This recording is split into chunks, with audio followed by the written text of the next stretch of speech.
Virus के बाद China में एक और इंतहाई खतरनाक वायरस ने जन्म ले लिया है और जन्म लेते ही इस वायरस ने एक इंसानी जिंदगी को अपना पहला लुकमा बनाया। इस वायरस ने चीन के सूबे हनान से अपना सर उठाया है और इसका नाम हंटा वायरस है। हंटा वायरस क्या है? एक रिपोर्ट के अदादो शुमार के मुताबिक हंटा वायरस इंसानों में सांस की एक संगीन बीमारी hanta virus pulmonary syndrome HPS और रीनल सिंड्रोम HFRS के साथ हेमरेजिक बुखार का सबब बन सकता है।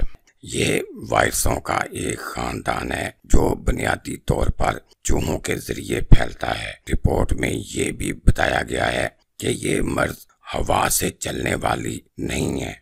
जब लोग वायरस को लेकर जाने वाले चूहों के पेशाब, मिलावट और थूक के साथ राब्ता करते हैं तो ये मर्ज फैलता है।